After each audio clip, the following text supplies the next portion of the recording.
As a good example of how even empirical evidence can be a bad basis for practice, I will refer to an Official Information Act request I did while doing my degree. Sports Waikato was situated on campus and they ran a program with extremely obese children. It occurred to me that the regression towards the mean would be massively in effect among that population, and I had heard that the results they were getting still weren't impressive. They sent me this graph with BMI z-scores and a statement that said 50 to 60% of their cohort are successful in maintaining or losing BMI. Here's the problem. This wasn't published at the time, but a group of researchers analyzed an observational study that had no intervention whatsoever, and they showed that among the highest BMI participants, 100% of participants decreased their BMI z-scores long term. Reading from the study, of the 23 children with the highest BMI z levels at the initial examination, all showed a BMI z decrease between examinations. And we're talking about long-term study, completely observational, no intervention, long times between examinations. All of a sudden, having a 50 to 60% success rate sounds pretty rubbish. In fact, if you had infinitely sensitive scales, the chance of being exactly the same between examinations would be basically infinitesimally small. So if we talk about a completely random group of people, we would expect approximately 50% of them to be lighter and 50% of them to be heavier. Especially when we're measuring in z-scores, which is entirely relative to where they rank within a group of their peers. I won't elaborate on regression towards the mean, other than to say a 100% decrease in BMI z-scores among the highest BMI z-scores is not an unexpected result. You could look at the graph and say, the numbers are going down, let's keep funding this program.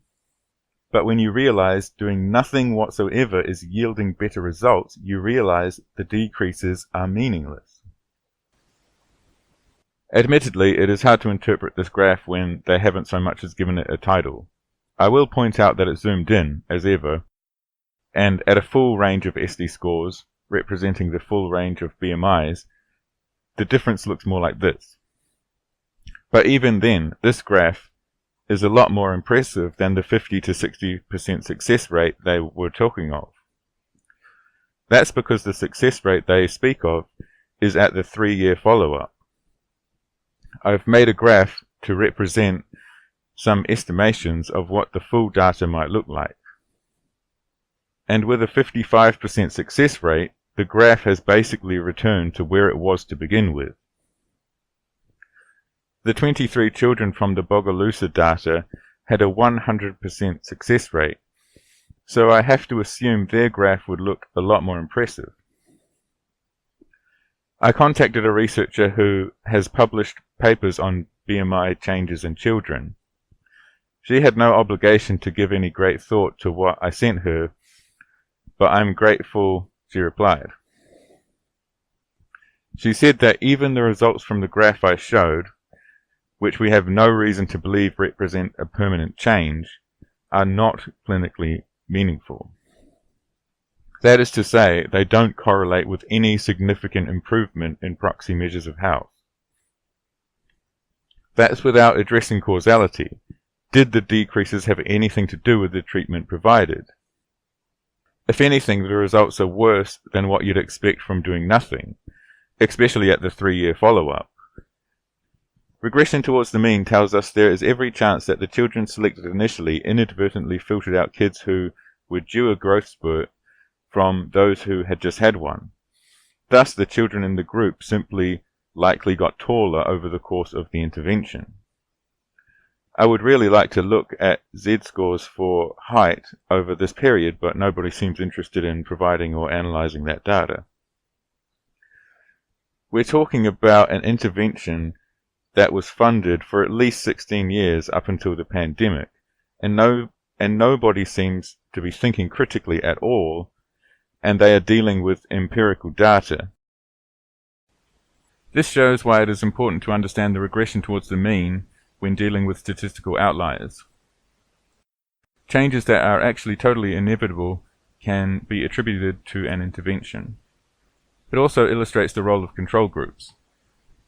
While I have found the best comparison I could with the Bogalusa data, the fact that the group who demonstrated a 100% change was more extreme than the 55% group means I would expect them to have a larger change. But the 55% group were extreme enough that I would expect more than a 55% difference. The argument for not having a control in a regionally funded intervention like this would be that you can't randomly turn people away from a publicly funded program. But of course this is only relevant on the assumption that the program does any good. If we find that it does no good whatsoever, perhaps even making things worse, by having a control we have stopped the indefinite funding of a useless program, and the funds can be used somewhere else where it may actually be effective. Many people are way too defensive about looking into these things logically, because either they want to protect their jobs, or they have a misguided idea that any analytical approach that concentrates on return on investment is in fact a means of defunding in general, without acknowledging the opportunity cost of potentially learning what doesn't work and funding things that do.